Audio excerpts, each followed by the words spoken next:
Bonjour et bienvenue dans ce medley spécial du podcast Aubercaille. Aujourd'hui, on vous propose une compilation des meilleurs conseils pratiques partagés par nos invités au cours de l'année et des années précédentes. Ce medley est pensé pour vous accompagner pendant cette période de fête. Il met en avant des idées concrètes et inspirantes pour améliorer votre confort, optimiser votre habitat et adopter un mode de vie plus durable. Alors installez-vous confortablement et profitez de ces précieux conseils sélectionnés rien que pour vous. À tout de suite. Est-ce que tu pourrais nous donner juste pour ces systèmes assez connus, un peu les avantages et inconvénients et peut-être les critères à prendre en compte, parce que est-ce qu'il y a un système qui va mieux dans la rénovation, dans la construction, peut-être faire sur les deux cas un peu les avantages et inconvénients. Donc en VMC simple flux, c'est ce qui est plus facile à poser, parce qu'il n'y a qu'un seul réseau, il n'y a que ce réseau d'extraction. Puis ensuite, il y a ces entrées d'air dans les fenêtres ou dans les murs. Donc c'est quelque chose que l'on va trouver davantage en rénovation. Voilà, donc en rénovation, c'est plus facile à installer. Et le double flux, par contre, on va le trouver davantage dans la construction neuve, car là, il y a plus de facilité en amont de réaliser un calpinage des réseaux, de masquer les réseaux dans les faux plafonds. Donc le double flux, c'est plus facile de le faire dans le neuf. Le simple flux, c'est plus facile de le faire en rénovation. En simple flux, effectivement, l'inconvénient, c'est qu'on a tout de même une petite perte d'énergie, parce que on a cette air à 5 degrés qui rentre dans la chambre. On peut avoir le bruit également qui entre par les entrées d'air. Si nous sommes dans un grand boulevard, près d'un feu à Lille, on a la pollution des véhicules qui s'arrêtent au feu. Nous avons le bruit qui rentre par ces entrées d'air. Donc ça, en simple flux, c'est un inconvénient. En double flux, on va avoir l'avantage d'avoir une seule entrée d'air. On va filtrer l'air.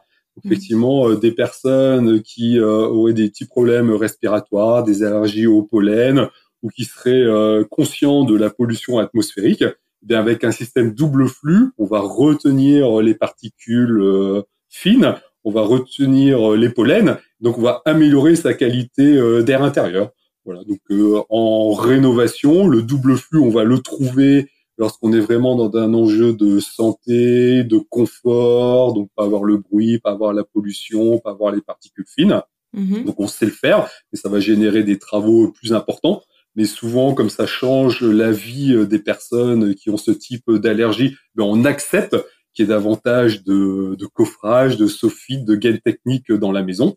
Et à contrario, voilà, le simple flux, c'est le plus évident, c'est le système de base qu'on va retrouver en rénovation, quoi. Ok, super clair. Est-ce que ça peut être aussi des solutions adaptées sur des maisons un peu plus alternatives ou des maisons aussi comme dites passives? Quelle solution est préférable et comment ça s'adapte en fait sur ce type de maison? Donc, alors une maison passive, c'est une maison sans erreur de construction qui n'a plus de chauffage conventionnel. Donc, c'est une maison très très étanche, donc il n'y a plus de fuite dans la maison. Donc on ne peut pas se permettre d'avoir des entrées d'air comme la VMC simple flux. Donc, nous, dans notre région, on est dans la région thermique H1A, dans les Hauts-de-France, et bien systématiquement, dans ce type de maison passive sans chauffage conventionnel, on va avoir obligatoirement une VMC double flux, sinon ça ne fonctionne pas, quoi. Voilà. Et donc dans la VMC double flux, on va pouvoir, par le vecteur air, apporter d'autres éléments. Parce qu'effectivement, dans ce type de maison, il n'y a pas de chauffage conventionnel. On a des petits appoints. On a des petits appoints. On va avoir un sèche-serviette, par exemple, dans la salle de bain. Et sur le flux d'air de la VMC double flux, on va apporter un tout petit peu d'énergie, 1000, 1500 watts, lorsqu'il y en a un petit peu besoin, lorsque le soleil n'est pas présent, parce que c'est lui, normalement, qui chauffe la maison passive. Lorsque les occupants ne sont pas assez dynamiques dans la maison, lorsqu'ils n'utilisent pas assez le fer à repasser, on va dire, ou le four, ou la cuisine, lorsqu'ils cuisinent pas assez, donc on a ces petits appoints sur le flux d'air, voilà. Et à l'inverse, également en été, on va pouvoir, par le flux d'air, comme le besoin est très très faible dans ces maisons-là, on va pouvoir y adjoindre des systèmes pour baisser un petit peu la température dans ce type de logement. Donc nous, dans notre région, Hauts-de-France, H1A1, maison passive, donc sans chauffage conventionnel, on est systématiquement en VMC double flux. D'accord.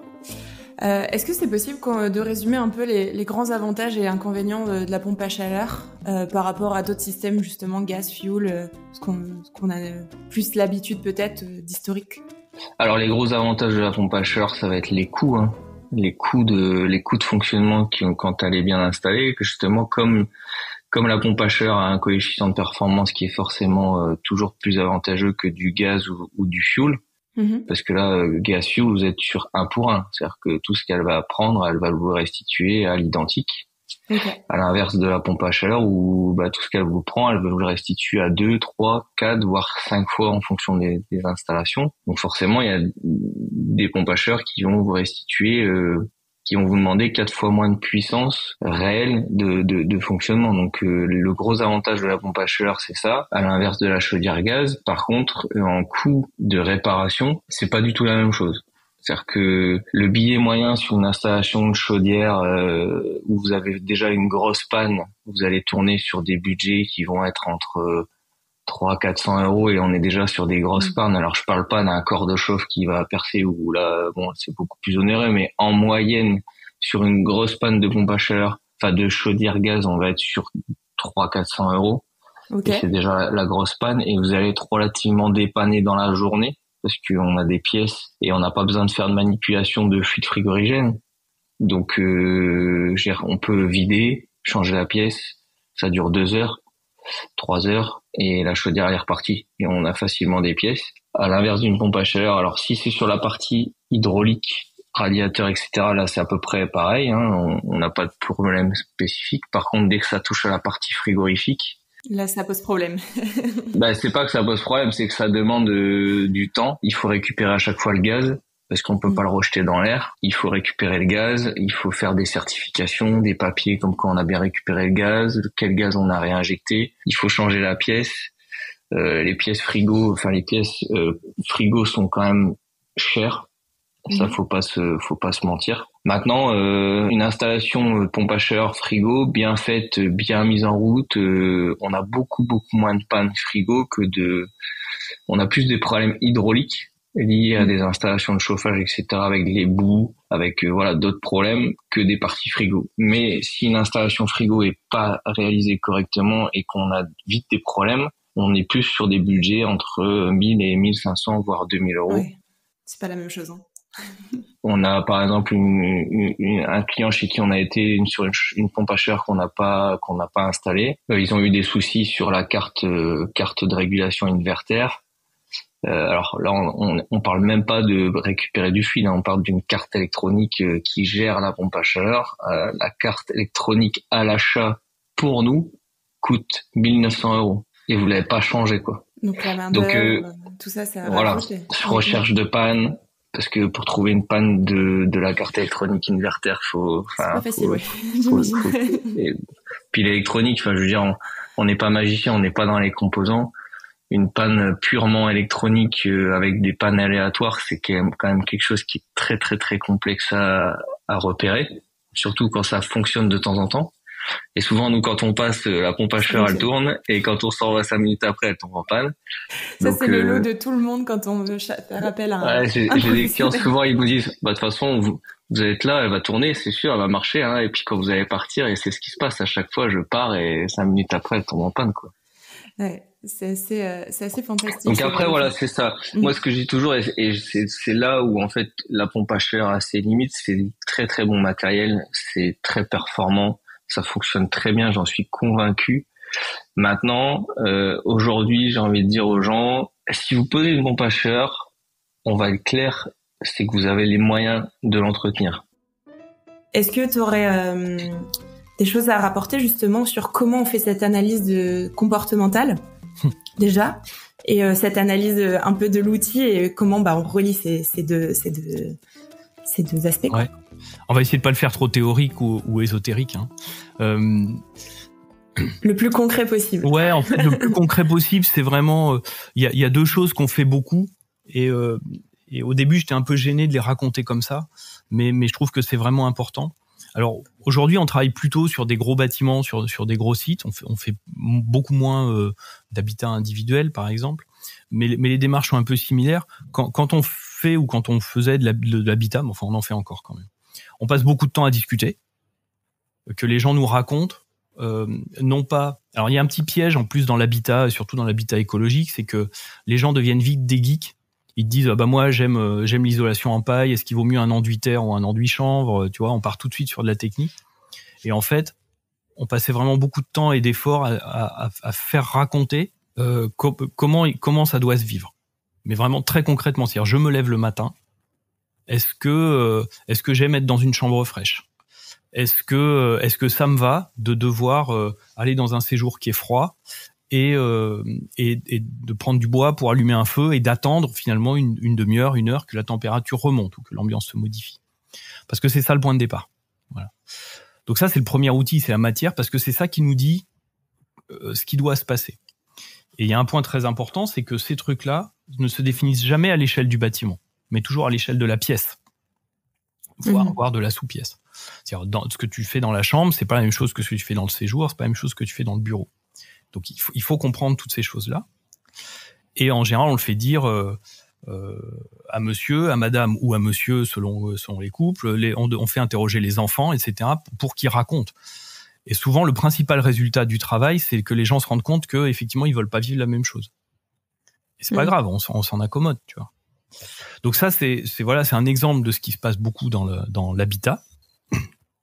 Et dans les plus gros bâtiments, ce qu'on fait quand on fait une sorte d'audit, eh bien, souvent on vit dedans en fait. On y va et on regarde ce que les gens font. On dit souvent on se promène et on regarde. Alors ça paraît simple comme ça, mais se promener, regarder, c'est pas comme voir. Enfin, tu vois, regarder, c'est une certaine observation. Et entre autres pour voir, voilà, qu'est-ce qu'on attend du bâtiment et qu'est-ce que les gens y font, où est-ce qu'ils se mettent spontanément. On tâche d'y passer la nuit aussi. Souvent, ça surprend un peu les gens avec qui on bosse, tu vois, mais quand on va faire un gros lycée, par exemple, on demande à passer la nuit dedans. Donc, pour voir comment est le lieu quand il n'y a pas d'usage, comment ça vit, voilà. J'aimerais qu'on focus un peu maintenant, du coup, sur ce choix d'une ossature bois avec du béton de chanvre. Est-ce que tu peux nous parler un petit peu de pourquoi ce choix, quels ont été un peu les critères de décision là-dessus? Alors le chanvre, alors déjà la grande question témoin que j'aurais pu mettre dans le mensonge tout à l'heure, est-ce que notre maison se fume au lieu de parler que ça brûle? Mais le chanvre reste une base de cannabis, mais on n'est pas sur les chanvres à production de résine, etc. On est sur des chanvres agricoles qui étaient excessivement connus en France, avec différents bassins. Il faut se rendre compte que la France était un des premiers producteurs de matière végétale au monde il y a à peine 200 ans. Et il y a encore à peine 100 ans, il y avait des usines qui allaient employer 1000, 2000, 3000, 4000, 5000 personnes, si on prend par exemple du côté d'Angers, du côté de Troyes, il y a 100 ans, pour tisser le chanvre. Ces produits végétaux ont été, et je vais employer un mot qui est pas gentil, détruits, on va dire, après-guerre et dans les années 70, dans une industrialisation de masse avec ce coton qui est arrivé à toute vitesse parce qu'on était sur une plante qui est géniale, hein, le coton, mais en même temps qui emmenait une facilité pour tout type d'industriel qui voulait développer, exactement comme le pétrole. J'irai pas le critiquer parce qu'on fait tellement de choses extraordinaires avec le pétrole, mais qu'à un moment donné, ça a écrasé d'autres industries de savoir-faire qu'on avait sur notre territoire. Et il s'avère que le chanvre a été après très connu pour le cannabis et pour ou contre selon les pays, les consommations, le milieu médical, pas médical, etc. Donc, dans le domaine du bâtiment et de l'agri, on est venu sur le terme de... Vraiment, on s'est plutôt mis sur le terme de chanvre pour pas rentrer dans ces grandes discussions-là. Et il s'avère que le chanvre est une plante qui est extraordinaire, aussi bien pour le domaine agricole, pour la rotation de terre, ainsi de suite, le principe d'avoir des racines longues qui vont faire remonter les oligo-éléments, remettre de la nourriture dans le sol, donc qui va servir de rotation de culture plutôt que de se dire on arrête la culture, et qui des fois psychologiquement et éthiquement peut être dur aussi, économiquement aussi pour un agriculteur, de dire je suis obligé de laisser ma terre en jachère. Donc ça c'est pareil, c'est l'Europe, c'est des choses, donc plein de questions aussi politiques. Et de l'autre côté, le chanvre, quand en plus on l'a cultivé, c'est une culture qui est annuelle. Donc on n'est pas à abattre. Si on doit faire le débat bois chanvre 2 minutes, on n'est pas à abattre quelque chose et attendre 40 ans que ça repousse. Ouais. L'année d'après, on peut ressemer et on va récolter là-dessus. Et on va récolter 2 choses. On va récolter la graine, le chènevis d'un côté, qui va avoir des valeurs nutritionnelles dans le domaine des poissons, dans le domaine des animaux, dans le domaine des aussi sportifs, compléments alimentaires, etc. et huiles. Et de l'autre côté, on a la paille. Et cette paille-là, elle est géniale parce que dès l'Égypte ancienne, on l'utilisait comme le papyrus pour faire du papier. Et après, ça a été utilisé pour le tissage, pour les sacs. Et du coup, on va tirer 2 produits de la paille. Un qui est le fil, la filasse, et un autre qui est le cœur, entre guillemets. C'est un peu l'inverse d'un bois. Au lieu que l'écorce soit à l'intérieur, à l'extérieur, elle est à l'intérieur, c'est la chènevotte. Et donc, la filasse, elle peut être utilisée dans plein de domaines différents. Même dans le domaine automobile, ce qui étonne énormément de gens, mais beaucoup d'industries du chanvre en France, du coup, produisent pour des grands noms de l'automobile qui vont réutiliser ce produit-là en isolation, calfeutrement des portières, ainsi de suite. Et isolation, du coup, souple, qui va venir concurrencer le marché des laines minérales, donc pour des panneaux souples avec la filasse. Et la chènevotte, on va l'utiliser pour des choses complètement différentes.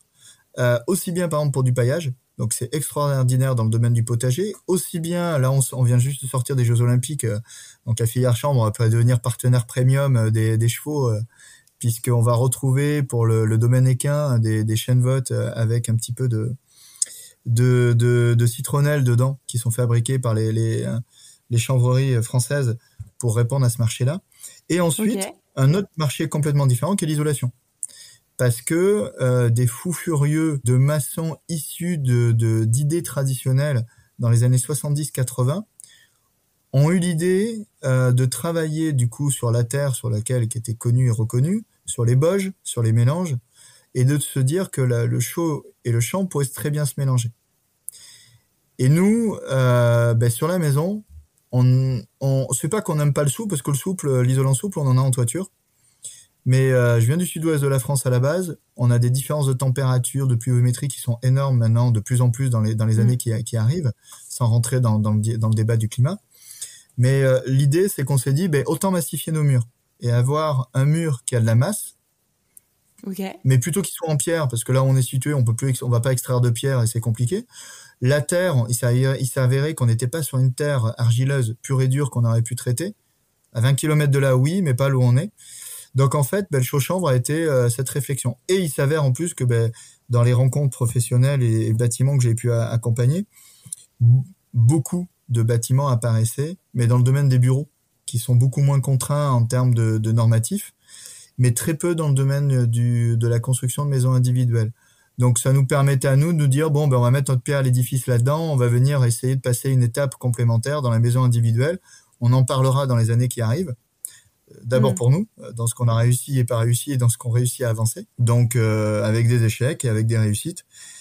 Et le fait qu'on est sur un matériau qui ramène tellement de bien-être quand on est à l'intérieur de la maison, on va se retrouver comme si tu es du côté de Carcassonne, dans une bonne maison en pierre, alors qu'il y a un cagnard pas possible à côté. Tu vas te retrouver aussi ces mêmes conforts. Exactement. Voilà. Ok. Est-ce quelles seraient un peu les étapes, les premières choses à penser lorsqu'on pense rénovation bâtiment ancien, comment bien commencer en fait?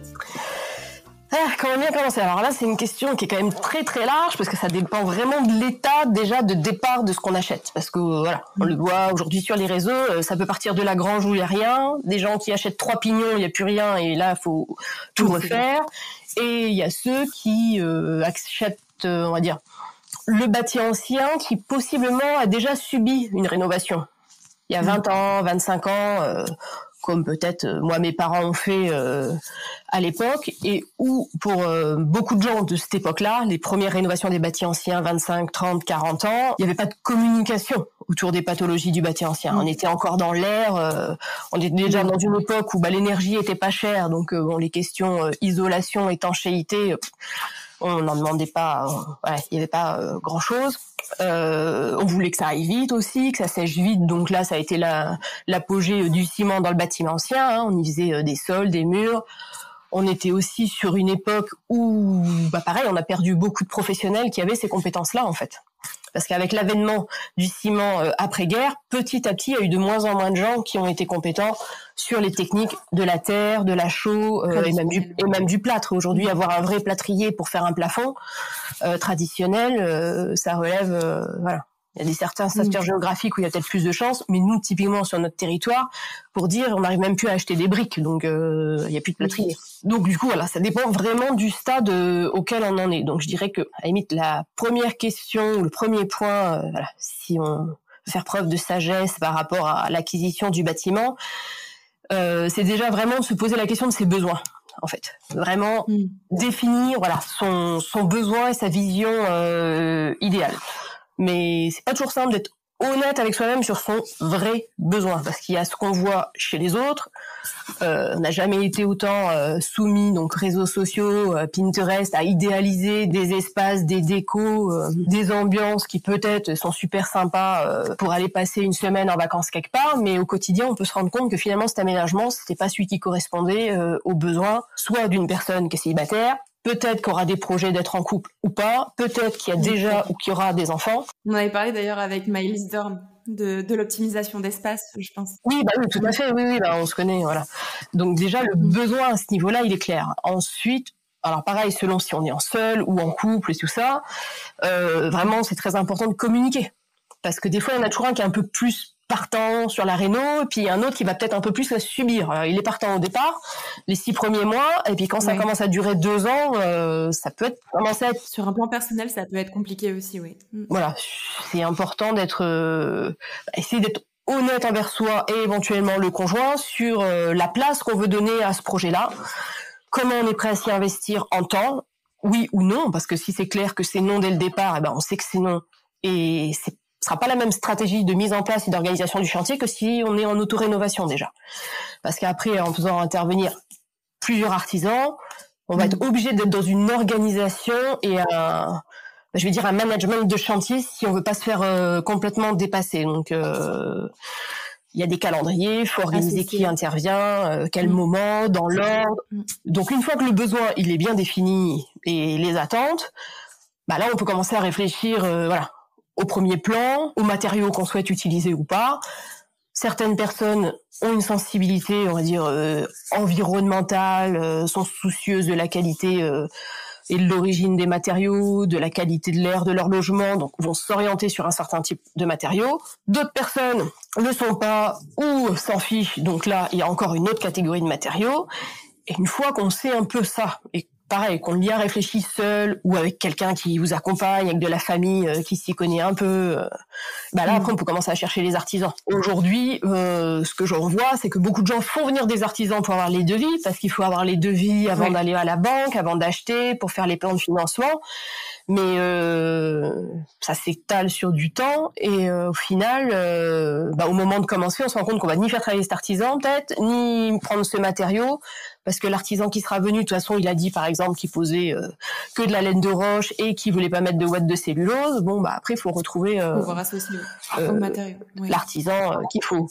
Et donc, d'où j'en reviens à l'importance d'avoir une vision de ce qu'on veut, parce que tant qu'on n'a pas cette vision, on pourra pas communiquer efficacement avec l'artisan ou l'architecte ou le maître d'œuvre et ni le sélectionner en fait. Quels conseils tu pourrais donner aux consommateurs pour optimiser un peu leur consommation d'électricité, réduire leurs factures, tout en contribuant un peu plus à une consommation plus durable? Vous faites attention à tout ça. Qu'est-ce que vous conseillez à vos clients ou aux personnes qui vous accompagnent? Alors nous, on préfère parler d'adhérents parce que comme on est une association, voilà, les consommateurs sont nos adhérents. Alors c'est vraiment au cas par cas parce que vraiment c'est vrai que c'est difficile de donner des généralités. Donc pour les personnes locataires où on n'a pas forcément la main sur le système de chauffage et tout ça, il y a des petites astuces comme mettre des rideaux isolants aux fenêtres ou des boudins de porte pour pas que l'air passe sous les portes d'entrée. Il peut y avoir pas mal de choses. On essaie d'éviter de conseiller par exemple la baisse de la température de chauffage parce que on a des adhérents qui peuvent être en situation très complexe et donc qui sont déjà en restriction en fait de chauffage. Et donc nous voilà, on est plus vraiment au cas par cas et aussi prendre en compte le fait que on n'a pas toujours possibilité d'être très sobre si on a un appartement par exemple qui est pas du tout bien isolé ou des choses comme ça. Donc, ça va aussi sur l'enveloppe, effectivement. De toute façon, ça joue énormément. Voilà, c'est ça.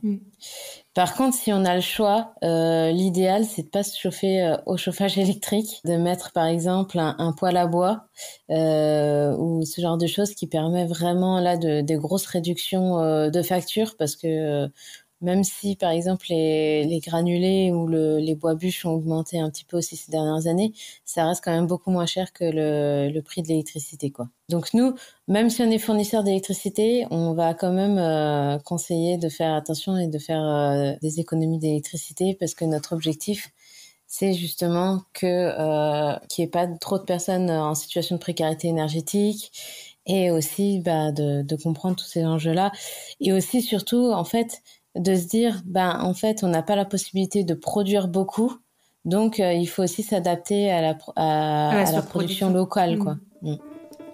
Mais c'est quoi l'architecture pertinente aussi sur l'optimisation ? Alors l'architecture d'intérieur pertinente, elle va être fondée sur, tu l'as dit, 4 piliers: le sur-mesure, le durable, le rentable et le partage. Okay. Donc le côté sur-mesure, c'est vraiment, on se penche sur la question qui sont les humains que je vais faire cohabiter ensemble. Et on ne conçoit pas une maison pour monsieur et madame A comme on la conçoit pour monsieur et madame B. C'est complètement utopique de se dire qu'on pourrait concevoir des modèles de maison qui soient les mêmes pour tout le monde, en fait. Voilà. Parce que même s'il y a des bases communes, on n'a pas les besoins, on a chacun nos besoins personnels en fonction de nos modes de vie, de nos goûts, de tout ça. Donc déjà, le sur-mesure, c'est se pencher à la fois sur l'ensemble du foyer, mais aussi sur les individus qui composent ce foyer et leurs besoins respectifs. Le sur-mesure, c'est aussi bien connaître le bâti, et la maîtrise, c'est la maîtrise de l'espace, en fait. Et cette maîtrise de l'espace, malheureusement, elle s'enseigne pas à l'école. C'est pour ça que j'ai fondé l'école Home. Mais cette maîtrise de l'espace et d'optimisation d'espace, justement, c'est bien connaître toutes les techniques pour, en fait, l'optimisation d'espace. Souvent, on a l'impression que c'est mettre des mobiliers multifonctions, des lits qui se rabattent, des trucs comme ça, qui sont en réalité pas du tout pratiques. En réalité, non. On va traquer les mètres carrés, les mètres carrés perdus, mais après il va y avoir plein d'astuces sur la façon dont on va positionner nos meubles. En fait, on va faire un petit peu le jeu Tetris, quoi, tu vois. Mais pour avoir vraiment cette sensation de plus grand, et c'est assez magique et ça peut être vraiment impressionnant, l'optimisation d'espace, le fait de transformer un T2 en T3, un T3 en T4, et d'avoir l'impression de plus grand, alors qu'en fait on a rajouté une pièce et sans agrandir la superficie. Donc on pourrait se dire j'ai divisé l'espace, ça doit être plus petit, etc. Et en fait non, si c'est bien fait, c'est assez magique. Il peut y avoir un réel changement. Ouais, vraiment à vivre.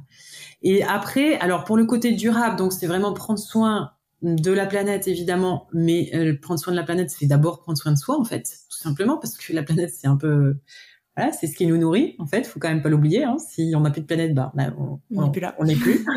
Voilà.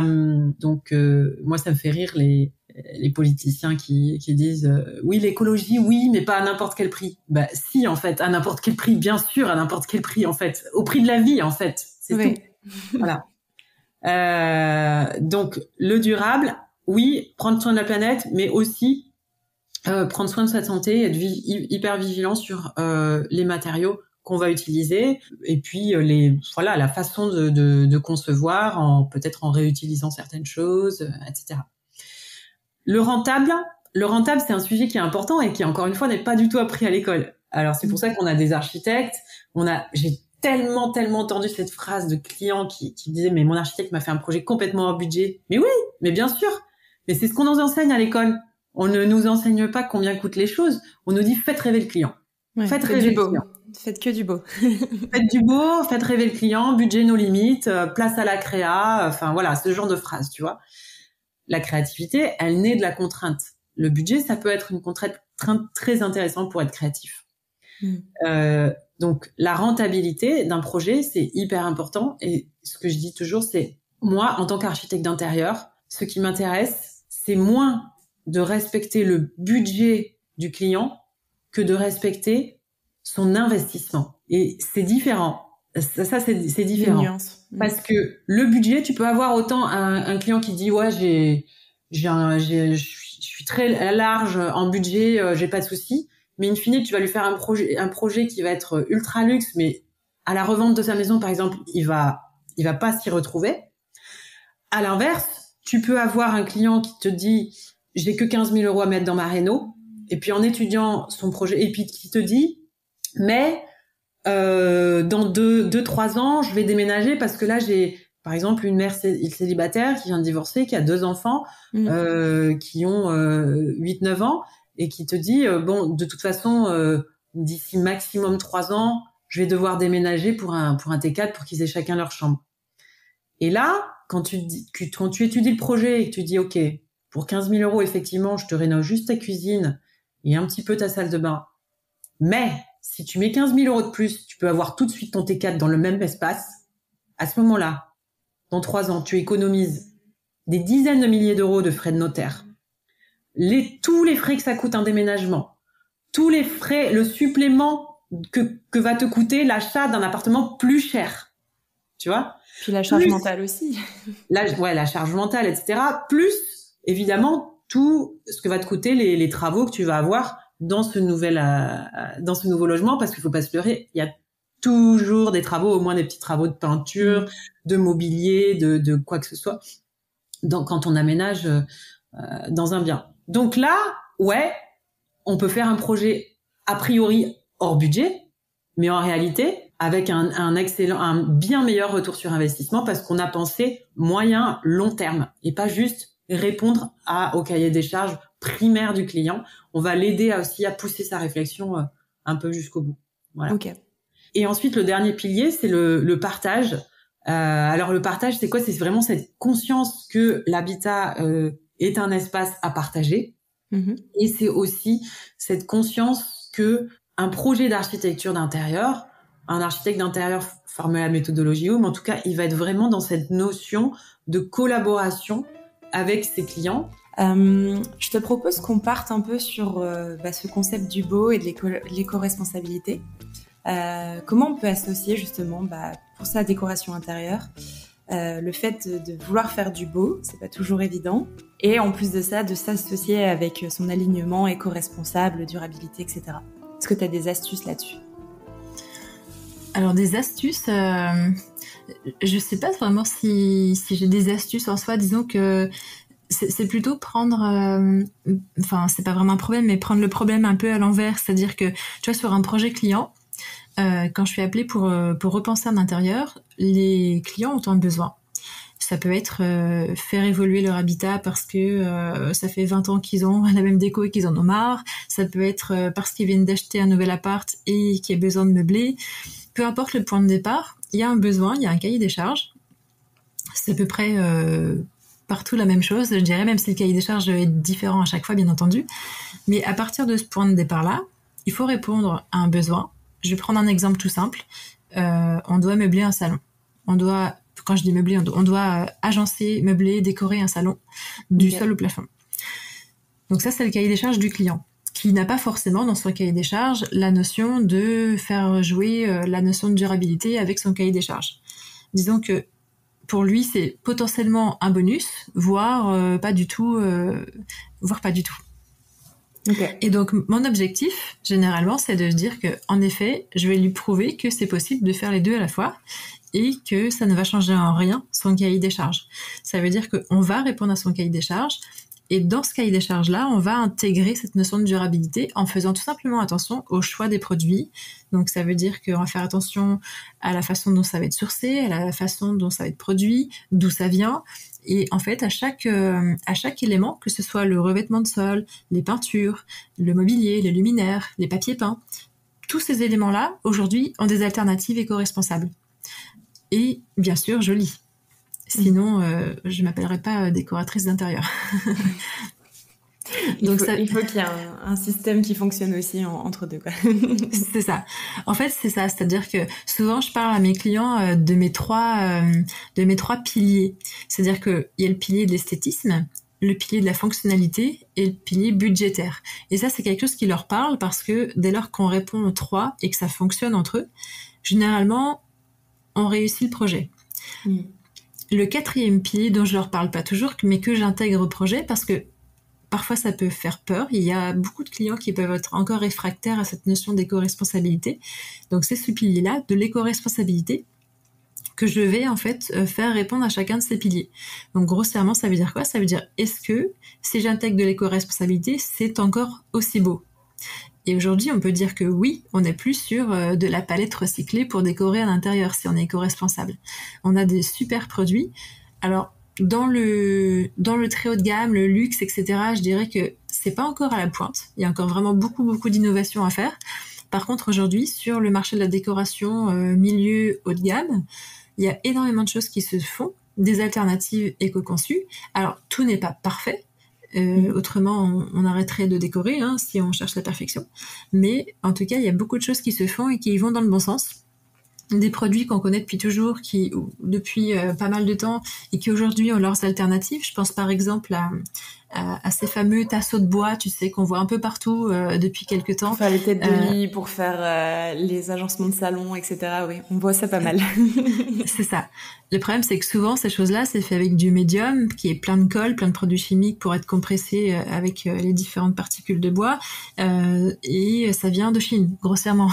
Mais maintenant, on en fait avec des feutrines acoustiques qui viennent en toile de fond, qui sont faites en bouteilles plastiques recyclées.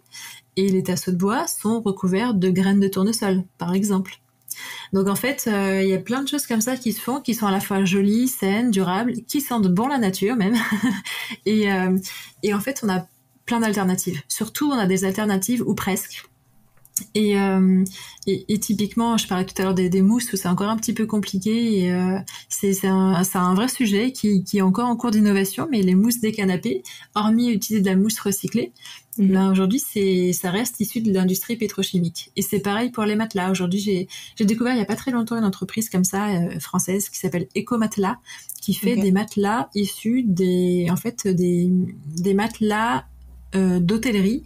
En fait, ils recyclent les matelas d'hôtellerie parce que c'est un turnover assez important, même s'ils sont encore bons, s'ils seraient encore bons pour chez nous, ils ne le sont plus par rapport à la recherche de qualité d'un hôtel en termes de literie. Et donc, cette entreprise récupère les matelas d'hôtellerie pour recycler les mousses, les retraiter de manière biologique pour les réinjecter dans des nouveaux matelas. Donc ça, typiquement, on est vraiment dans le réemploi de la matière et c'est une très bonne chose puisqu'on n'a pas encore trouvé le moyen de se passer du pétrole, on va dire. Mais voilà, donc chaque élément de notre habitat peut être sourcé avec une alternative qui est plus saine, plus éco-conçue. Je dirais que c'est ça l'astuce, c'est d'aller chercher, prendre le temps de fouiller, se poser les bonnes questions, de se dire comment est-ce qu'on peut faire mieux par rapport à nos habitudes, la façon dont on a été éduqué sur nos achats et tout simplement, est-ce qu'il n'existe pas une alternative ? Est-ce que je vais pas prendre le temps d'aller chercher ailleurs ou de me poser les bonnes questions, quoi. Ok, trop bien. Quelles seraient les premières étapes essentielles quand tu veux qualifier tes besoins, tes ressources ? Comment ça se passe, ces premières étapes quand on part dans ce projet, quoi ? Alors, je peux répondre en 2 morceaux. Moi, j'ai eu besoin de faire ces étapes pour moi, mais je suis professionnelle de la construction. Et à côté de ça, j'accompagne des gens qui, eux, n'y connaissent rien dans ces étapes. Et c'est pas les mêmes chemins. Donc, je propose de raconter un peu mon histoire à moi. Moi, techniquement, je connais toute la théorie du bâtiment, de comment il fonctionne, tout ça. Par contre, je sais rien faire. Et à travers mes études, les gens qui construisaient en bois et en paille, c'était quand même très marginal. On n'a jamais étudié ça. On savait que c'était un peu en dehors du cadre. C'était pas clair. On nous a un peu fait peur. Donc moi, ma démarche personnelle pour me lancer là-dedans, ça a été de commencer par rejoindre des associations locales qui travaillent à la construction écologique et de faire des visites de chantier avec eux. Et de rencontrer les gens qui présentent leur maison, leur projet, leur poser plein de questions sur combien de temps ça leur a pris, où est-ce qu'ils se sont fournis les matériaux, comment ils ont appris, est-ce qu'ils se sont fait accompagner par des professionnels. Et je leur posais aussi des questions très humaines. Comment va ton couple? Quand est la dernière fois que tu es allé au sport? Et non, mais c'est important. C'est très important quand on démarre un chantier aussi de se laisser de l'espace pour sa vie personnelle. Donc des visites de chantier. Après, j'ai fait des chantiers participatifs pour aller mettre en œuvre des techniques qui me semblaient intéressantes et pertinentes pour mon projet. Ça m'a permis de me rendre compte de ce que je pouvais faire et de ce que j'avais envie de faire. C'est-à-dire qu'au-delà des enjeux de climat ou de matériaux locaux, il y a aussi moi, par exemple, j'aime pas faire des trucs mouillés, donc j'avais pas du tout envie de faire des enduits à la chaux. Je trouve ça très désagréable. À l'inverse, je prends beaucoup de plaisir à travailler le bois, donc j'ai choisi de faire un bardage en bois brûlé pour ma maison. Et ça, c'est vraiment en allant sur le terrain et en me disant, est-ce que j'ai envie de faire ça pendant 3 mois, que j'ai aussi trouvé des réponses. Et une fois que j'avais fait ça, je me suis entourée de professionnels. Alors d'abord pour la conception, architecte, bureau d'études structure, le bureau d'études géotechniques qui est venu faire les sondages sur le terrain, etc. Pour les projets que j'accompagne, on suit à peu près le même format, mais je fournis déjà une grande dose de conseils dès le début. C'est-à-dire que dès le début, on va prendre le temps ensemble d'évaluer est-ce que vous avez plutôt de l'argent, du temps, du terrain, vous avez hérité de bâtiments, vous êtes responsable de bâtiments qui sont en mauvais état ou que vous souhaitez restaurer. Déjà, on fait un point et un grand tour de table de clarification de quelles sont vos ressources. C'est pas du tout la même chose de aller construire ou aller rénover une maison dans une région dans laquelle on est implanté, on a toute sa famille et ses amis autour de soi, on connaît beaucoup de gens, et d'aller s'implanter dans une nouvelle région où on connaît personne. Et voilà, c'est déjà terminé. C'était un aperçu des meilleurs conseils pratiques du podcast Oberkaï pour cette fin d'année, avec un petit thème sur le bâti, l'isolation et la décoration responsable. On aura peut-être d'autres thèmes si le format vous plaît, n'hésitez pas à nous le faire savoir. En tout cas, j'espère que ce medley vous aura inspiré et donné des idées pour améliorer votre quotidien tout en adoptant des gestes plus durables. Si vous aimez ce format, n'hésitez pas à me le faire savoir en commentaire ou en partageant cet épisode autour de vous. Vous pouvez également retrouver les épisodes au complet sur votre plateforme d'écoute préférée. Passez de merveilleuses fêtes de fin d'année et je vous donne rendez-vous très bientôt pour de nouveaux épisodes sur Oberkaï.